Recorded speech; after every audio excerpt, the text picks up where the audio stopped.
They don't chase jobs, they curate lives. In high society, career paths aren't just about money or titles, they're about legacy, reputation, and quiet influence. While most people are told to follow their passion, the elite are raised to protect the family name and extend its reach. What looks like a coincidence, a Rothschild in banking, a Rockefeller in philanthropy, a Windsor in diplomacy, is rarely random. These choices are carefully aligned with centuries-old principles that guide how wealth, status, and power are preserved. If you've ever wondered why certain families seem to glide effortlessly from one prestigious position to another, this video will reveal why. Because in high society, even your profession is a reflection of who you are, who you know, and who you're expected to become. Before we dive into the fascinating web of unspoken expectations that shape elite careers, make sure to subscribe to the Luxury Lane and turn on notifications. Here we uncover the hidden codes of the upper class, from the way they entertain and invest to how they quietly build empires across generations. Now, let's explore what career truly means when your last name already opens doors.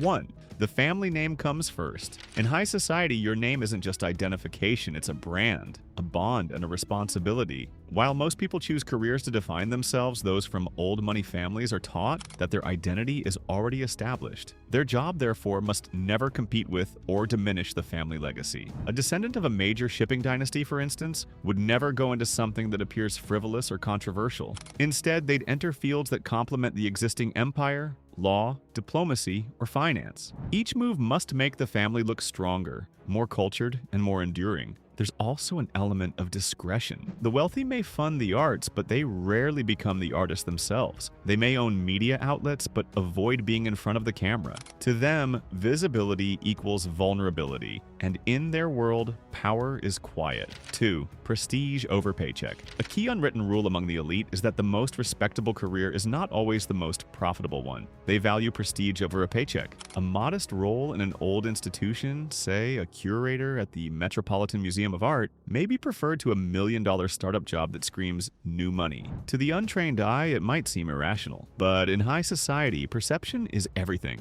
Holding a title that signals refinement, education, or influence matters more than immediate income. Working at the United Nations, teaching at Oxford, or directing a private foundation, these roles reflect taste and purpose, not desperation for wealth. Old money doesn't have to earn money, it has to sustain a reputation. 3. The path of acceptable professions. Among highborn circles, there exists an unspoken list of respectable careers. These include finance and private banking, because it keeps wealth circulating within elite networks. Law and diplomacy, for those expected to navigate power quietly and influence decisions behind closed doors. Architecture and art history, seen as cultured and intellectual pursuits, not trade. Philanthropy and education, where legacy meets leadership. Even when the next generation wants to break tradition, they often do so within acceptable frameworks. For example, a young heiress might start a sustainable fashion line, but under a foundation's name, blending creativity with social responsibility. These aren't random choices. They signal refinement and continuity of values. High society loves innovation, but only when it's packaged in elegance and discretion. 4. The art of indirect power. For those born into privilege, the greatest influence often lies in being near power, not necessarily in holding it directly.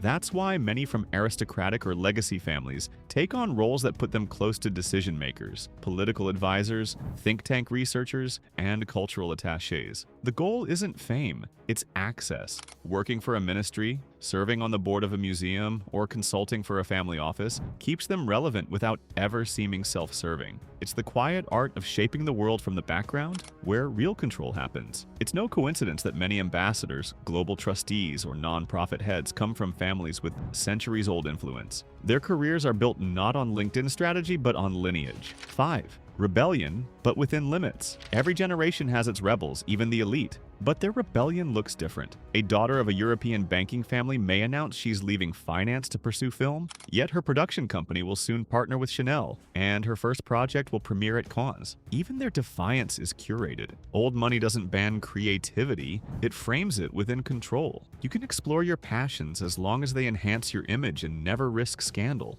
So when an heir chooses to become a writer, architect, or environmental activist, it's seen not as a fall from grace, but as a refined extension of privilege. Because in high society, true rebellion doesn't burn bridges, it builds tasteful new ones. 6. Networking is an inherited skill. For most, networking is a skill you develop. For the elite, it's a birthright. Their careers are often the result of introductions at private dinners, charity galas, or exclusive schools. A single conversation at a polo event can lead to a seat on a board or a partnership in a fund. But here's the secret. They never ask directly. The art of networking in high society is built on graceful subtlety. You don't chase connections, you create mutual curiosity. They understand that relationships are currencies. A conversation can be worth more than a contract, and a reputation can open doors no resume ever could. 7. Education as a social passport. Elite education isn't just about learning, it's about belonging. Attending Eton, Harvard, or Sciences Po isn't merely academic achievement, it's entry into a lifelong network of influence. The friendships formed there aren't accidental. They're intergenerational alliances. High society parents know this well. That's why career choices often start long before graduation. Internships are secured through family acquaintances, mentorships are arranged privately, and certain industries are introduced as appropriate paths for young heirs.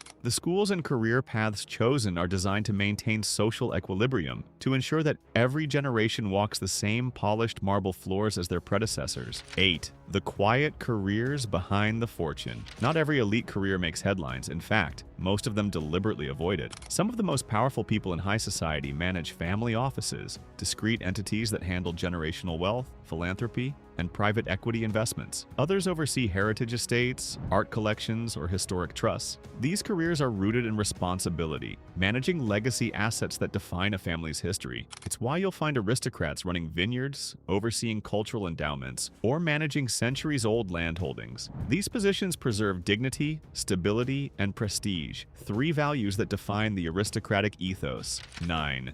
Marrying into a career. In most circles, marriage is about love and compatibility. But in high society, marriage is also an alignment of assets, ambitions, and influence. Many elite careers are chosen or reshaped based on whom one marries. If a young woman from an old industrial family marries into a political dynasty, her career might gracefully shift toward cultural diplomacy or global charity work. Her role evolves to complement her husband's public image while reinforcing both families' legacy. Likewise, a man marrying into a noble family may subtly alter his path, perhaps leaving corporate finance for heritage preservation or global philanthropy. To outsiders, it appears romantic or serendipitous. But within high society, these transitions are quietly strategic. Because in this world, marriage and career are intertwined instruments of influence, each one amplifying the other. 10. The gender divide in high society careers. Though times have changed, gender expectations in elite circles still shape how career paths unfold. For generations, men were groomed for leadership in banking, law, or diplomacy, positions that projected authority and control.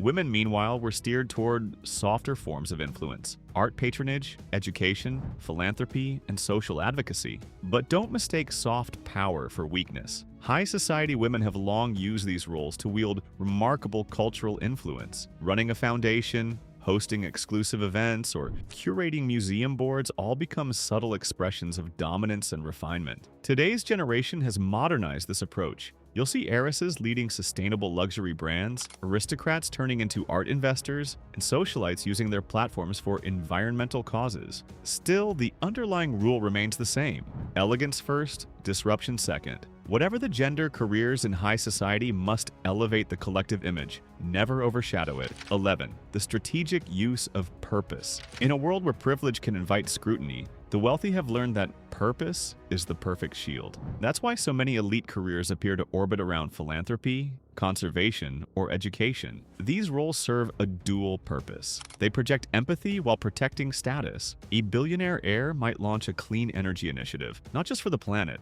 but to rebrand generational wealth as progressive. A countess may create a scholarship fund to empower underprivileged youth, earning admiration while expanding her influence in academic circles. These careers are never random acts of kindness. They are deliberate, intelligent acts of legacy building. In high society, doing good and looking good are one and the same. 12. The invisible professions. Some of the most powerful figures in high society hold roles the public barely notices. They become art dealers who broker masterpieces for private clients. They manage trust funds, negotiate land deals, or advise governments on cultural heritage. Their names rarely appear in headlines, but their fingerprints are everywhere, from the boardrooms of Fortune 500s to the endowments of elite universities. They don't need fame. In fact, anonymity is a luxury. The less the world knows about what they do, the more secure their influence becomes. To them, the real goal isn't to be known, it's to be needed in the right rooms by the right people. 13. The legacy factor. Career paths among the elite often come full circle. A descendant of financiers might return to banking after generations of art and diplomacy.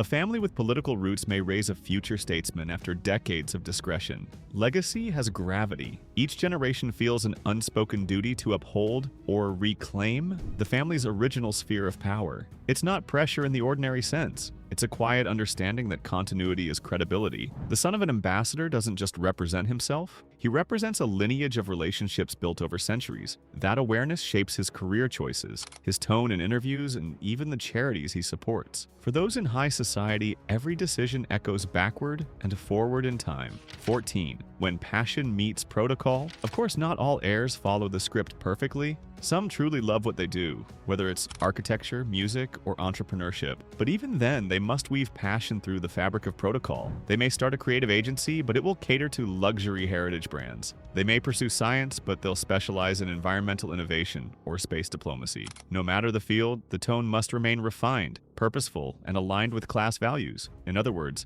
passion is permitted as long as it's packaged correctly, because in their world, the freedom to choose comes with the responsibility to preserve. 15. The modern adaptation of old rules. The digital age has blurred many boundaries, but the elite have adapted faster than anyone. While new money flaunts startups and influencer careers, the old money enters technology quietly through private funds, advisory roles, and equity stakes in legacy-aligned industries like green tech, biotech, or digital infrastructure. You won't see a Vanderbilt making viral TikToks, but you might find them behind a sustainability fund that invests in global data networks. Their careers evolve with the world, but always with restraint. The essence of high society professionalism remains timeless. Never be the loudest in the room, but always be the most relevant one. 16. Discretion is still the crown jewel. No matter how modern the times become, one value remains sacred: discretion. It's the invisible line that separates true aristocracy from mere affluence. Old money families understand that attention is a currency best spent sparingly. A quiet career in diplomacy or education may lack glamour, but it ensures dignity. In contrast, a flashy business venture might generate headlines but also risk reputation. That's why the elite measure success, not by visibility, but by influence with insulation. They can move the world without ever explaining how. In the end, that's the hallmark of refined power, the ability to remain untouched, even while touching everything. 17. The unspoken lesson. To outsiders, these unwritten rules might sound restrictive, but to those raised in privilege, they represent order, identity, and strategy. Every choice, academic, professional, or even social, is designed to protect a lineage that existed long before they were born. It's not that they're afraid of failure, they're afraid of misrepresentation. Because in their world, one reckless career move can stain a family's reputation for decades. So they play the long game. They build lives that look effortless, yet are anything but accidental. Each career becomes a chess piece in a generational strategy, one that values silence over spectacle, legacy over likes, and impact over income. While most people climb the ladder to reach the top, the elite were born near it and spend their lives making sure it never falls. Their careers aren't just jobs, they're instruments of heritage. Their choices tell stories of control, class, and continuity, narratives so subtle that few outsiders ever notice. But once you understand these rules, you start to see the pattern everywhere. In the quiet philanthropist who shapes policy, in the reserved banker whose family built empires, and in the well-educated diplomat who never boasts, yet always belongs. And maybe that's the greatest secret of all, that in high society, power doesn't need to declare itself. It simply chooses where to stand.